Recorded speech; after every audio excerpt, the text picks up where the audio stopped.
Hello and welcome to Pickleball Therapy, the podcast dedicated to your pickleball improvement. This week's an exciting week. We're going to be talking about two subjects that are super awesome to talk about. First, how do we beat bangers? I'm a banger. I'm going to tell you how to beat me.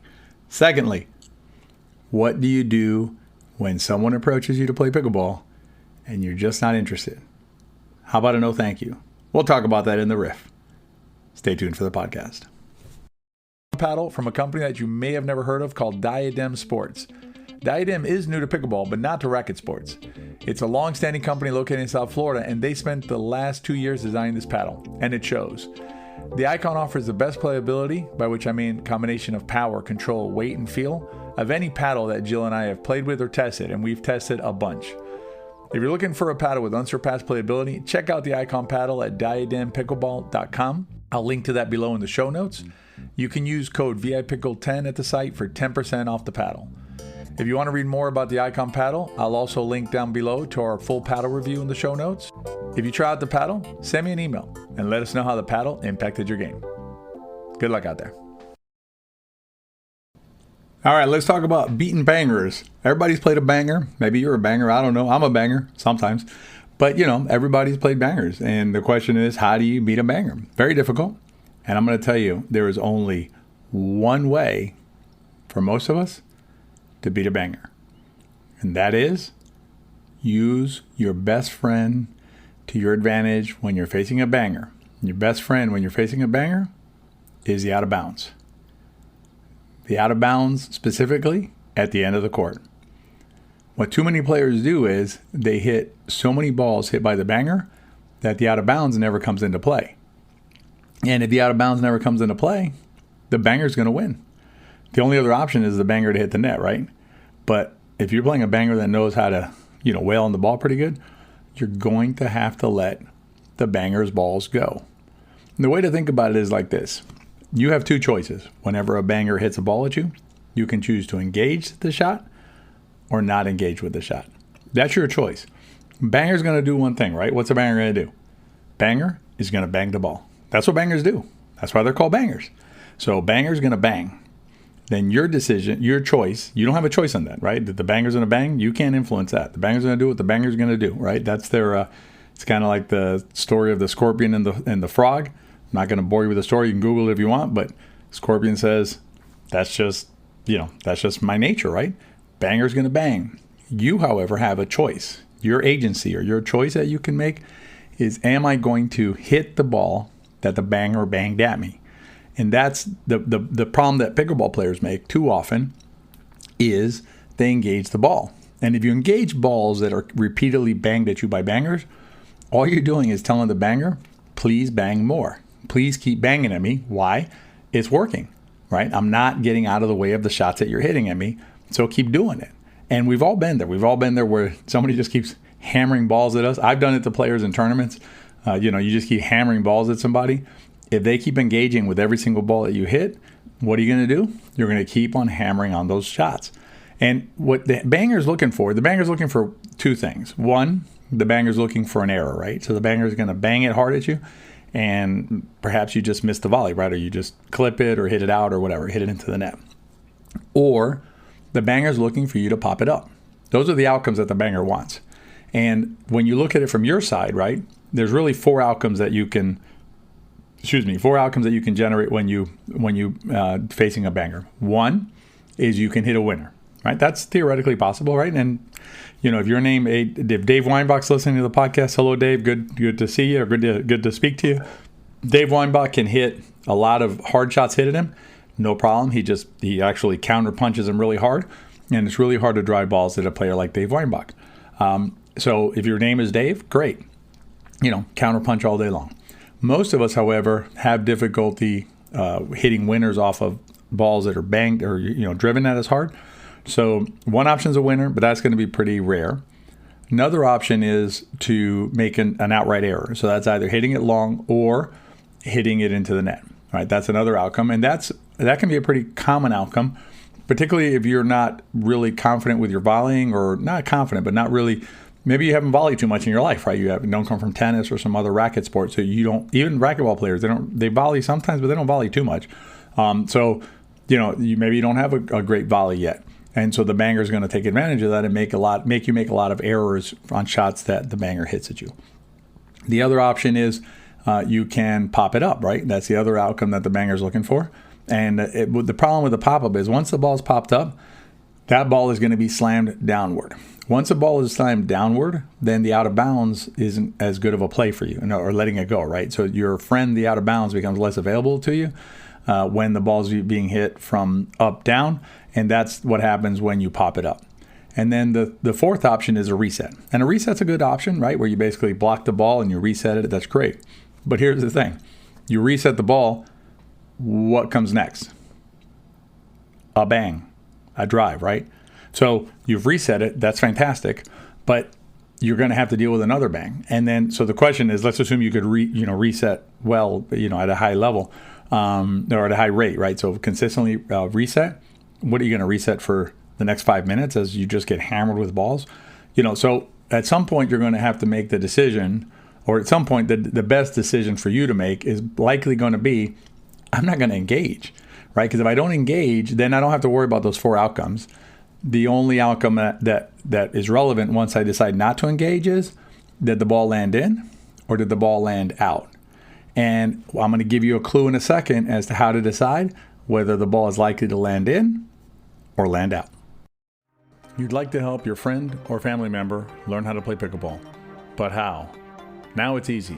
Pick up a copy of Play Pickleball, A Beginner's Guide. It's the most complete guide to playing pickleball. Available as a digital download or in hard copy at intopickle.com or at Amazon. Let's keep growing the sport. All right, so we talked about the 4 outcomes when you volley the ball. So, when a banger drives a ball at you, then you're going to have to deal with that hard hit shot, and you're going to volley it, right? So we talked about the 4 outcomes there. Let's talk about the other side. Now, what happens when you when you decide not to engage? There's 2 options, right? You no longer, you're not going to hit the ball. So either the ball is going to be in which case you lose, or the ball's going to be out, in which case you win that particular rally. So let's talk a little bit about that decision-making process, and also I'm going to give you some hopefully some helpful hints or tips on how to deal with balls that will land in, because invariably some balls will land in, and we'll talk about that in a second. So trying to decide whether the ball that's driven at you is more likely to land in versus out, it's really a function of just plain old geometry. So go back to whatever grade you took geometry in, 7th, 8th, 9th, whatever it was, or 6th, whatever it was, and basically think about the size of the court, right? So the court is, on your side of the court, it is 22 feet long. So the total court's 44 foot, right? So if you're playing a banger who's hitting the ball from their baseline or behind their baseline, that player has 44 feet within which to hit the ball inside the court. So, and the net's 32 to 34 inches, right, depending on where you're at. So the banger's going to bang the ball, and it has to clear the net, so it has to have a certain trajectory on it. And then from the time it clears the net, it has 22 feet to land inside the baseline, right, inside your baseline. So, a shot hit from the opponent's baseline, so a ball driven at you from the opponent's baseline, is probably a shot that you're going to want to hit unless it's hit high. Like if it's hit up at your shoulder or something like that, or towards your chest, you might be able to let that go. If the ball's lower, so if the ball's clearing the net around your belly button, belly area, obviously I don't know how tall you are, but belly area or things like that, like, it clears the net by say like 4 inches, 6 inches, you may have to hit that ball. The advantage though is that if you're hitting a ball driven by the opponent's baseline, you have 29 feet, right? The 22 feet from your opponent's side plus the 7 feet from your MVZ, since you're on the outside of the MVZ line. So you have 29 feet, 30 feet, call it, to deal with that. So you have 30 feet to react to the ball, to deal with it, and things like that. That ball you're probably going to want to volley with a nice block volley, and then you're going to basically neutralize the attack. The key is the next shot. So the next shot is going to be hit by the banger. Again, what do bangers do, right? You hit a nice block volley, you dropped it inside, in the transition zone somewhere, or inside near the NVZ. Banger moves forward. Banger only knows how to do one thing: bang the ball. So the banger's going to bang again. Now let's look at it, the geometry from there. So you still have the 22 feet behind, on your side of the net, but now you're dealing with a ball that's being hit, let's say like 10 feet from the net on the other side. So the total there is going to have like 32, 34 feet to hit it in. Now what happens is that ball is being hit hard, that's 4 inches over the net, is more likely to sail out. You know, it's more likely than it was when they hit it from the baseline. So that ball there, you may want to let go. So that's the ball that then what you do is you say, okay, I'm going to hit the first one that you hit from the baseline. The second one, the one you're hitting from inside the court, right? And also the ball's going to be low, right, relative to the net, so they have to hit up more on it. I'm probably going to let that ball go because A, the chances of me doing something positive with that ball, right, on my volley, as we talked about earlier, is lower. And B, the chances of your shot going out, or not your shot, but the opponent's shot going out, is going to be higher. So banger's percentage chance of going out is higher. My chances of dealing with it successfully is lower. And so what I'm going to do there is I'm going to choose not to engage with that ball, and I'm simply going to let it go, and hopefully it flies out. Now let's talk about that for a second. What do I do when I've made the decision to let a ball go, and, which will happen, 100% certainly this happen, some balls are going to land in, right? There's no way to avoid that. What you have to do is you have to analyze it not based on whether the ball landed in or out. That's just that you can't analyze a game that way. It'll drive you insane, and plus it'll lead to bad decisions. The way you have to analyze it is how was the decision that I made at the time that I made it? Did I make a good decision at the time? If you made the right decision at the time, not in hindsight, right, but at the time, based on the information available to you, then you accept the fact that some balls are simply going to land in and some balls are going to land out. And you trust the process, and that's something that we really talk about inside We Are Pickleball. We talk about process, right? So super important concept. So, process versus results. So if you focus on the process and you say, okay, I'm going to trust that if I let balls go, right? Not go out, but just go, or not engage, right? According to a set of parameters that is a good set of parameters or a reasonable set of parameters, enough balls are going to land out versus the number of balls that land in. That's going to be a good ratio for me. Compared to, and this is the part that people always forget about, you have to compare it to what happens when you were hitting those balls. So what you have to do is analyze the process and the decision made at the time that you made it and not in hindsight. Now, if you're making the decision and just over and over and over and over again, they're all landing in, right? And I say all. Don't think because one landed in, all landed in. Literally, you have to be objective. So if they're all landing in, then you might have to reevaluate your process. And you need to say, okay, maybe I need to think about my process on maybe the banger's not close enough to the net for me to let it go. Maybe this particular player doesn't hit hard enough, so I still have to deal with them. So think about that, but look at the process and don't look at it in hindsight. Because again, if you look at it in hindsight, it's never going to work out well for you. All right, so hopefully that helps you diffuse some bangers. Hopefully when you're playing against me, you won't remember that because then it diffuses my game. But hopefully that helps you out when you're out there playing against the bangers. If you want to hear some thoughts about what to do when you're faced with the player that you don't particularly want to play with, stay tuned for the riff.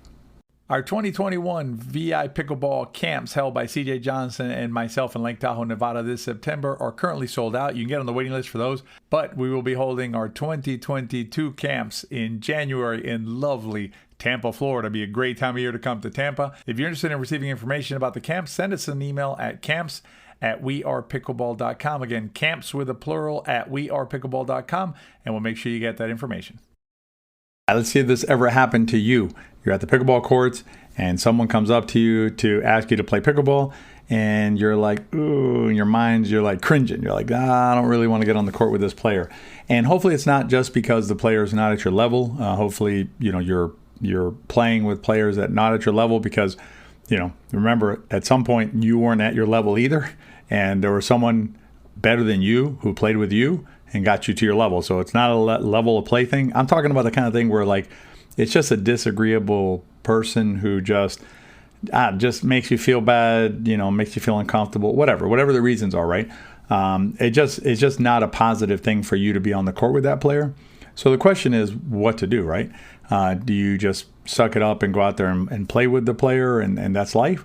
And, as I've gotten older, I've gotten to where I just won't do it anymore, right? So I've gotten to where if a player wants to play on a court that I'm on, and it's simply a player who has either just historically been nasty to players, or for whatever reason, whatever the reasons are, just a player who just is not conducive to a positive pickleball experience, then the same thing that we're talking about with outballs, I, as you do, have the right not to engage, right? Same thing I would do with an outball, where I say, I'm not going to hit it. With a pickleball player who is just, again, not a positive experience on the court, I think all of us as human beings have the right to simply say no. And the reason I said no thank you is because obviously, I think we're polite. We're trying to be polite human beings. And so no thank you is a polite way of saying it. And the key to it as well is, you don't have to explain yourself. So you don't have to say, no, thank you. My foot hurts or something. I mean, you can if it makes you feel more comfortable. But I'm advocating for just simply saying no, thank you in those situations where you don't want to play with somebody for what I would consider a good reason, which is where the person either makes you feel bad, again, is nasty to players, whatever, that kind of a player. And at the end of the day, a player like that, I think should have two choices. One, and hopefully this is what happens, that player understands that their behavior is not conducive to the positive experience of other humans that are around them, other pickleball players, and adjusts, right? So that's great. If that player adjusts, no problem. And I've had that situation happen where there's been players who I would not play with, and then we had a conversation and we talked about it and we discussed it, and fine, now we play, no problem. So it's not like holding a grudge forever with anybody. But so you can, that hopefully that's what happens. The second option is that the player simply continues along that path. And if that happens, unfortunately, I'd like to help as much as I can. Other human beings grow and improve their behavior. But if a player simply refuses to do that, then I'm not obligated neither are you to get on the court with that player and have a negative experience when you're out there, not to have that kind of experience playing pickleball. And one other a question that I get asked when I articulate this position is, well, what do you do in rec play or open play where you have to mix in? My view on that is, if a player, and I'm not going to use a name because I'm not trying to pick on anybody, but if player X, right? If player X comes onto the court and I don't want to play with them, right? And say you don't want to play with them and the other person doesn't want to play with them, then we would simply concede the court. So we would leave the court, and then if someone else wants to join them, that's up to them. That's their life to live. I think that was a soap opera, right? But basically, they have their one life to live, so they want to spend time with this player. That's fine. No objection here. If nobody wants to play with that player, with player X, then start a timer. The court's yours. 10 minutes, whatever's average game time in that area. And then if that player wants to serve or dink with somebody, whatever they want to do, that's their court. They have a right to the court. We can't deny them the right to the court in that scenario, but we can deny them the right to play with us and to make us miserable potentially. So anyway, that's the riff is no thank you whenever you're in that situation. So that's the podcast for this week. I hope that the Defuse the Banger ideas help you. If I'll link to a video below that we did on diffusing the banger. Hopefully that'll help. I'll link to two videos. One of them is a little long. It's basically a clinic that we did. You can get some ideas on how to practice it. And then the other video is a shorter video where we basically just demonstrate it. You can check those out. And then remember that when you're out there playing pickleball, you always have agency over your decision making, whether it's hitting an out ball or playing with a curmudgeon-y player who you don't want to play with. You guys have a good week this week, and we'll see you on next week's podcast. Remember, if you like the podcast, share it with your friends. If you liked it, they probably will too. Be well out there.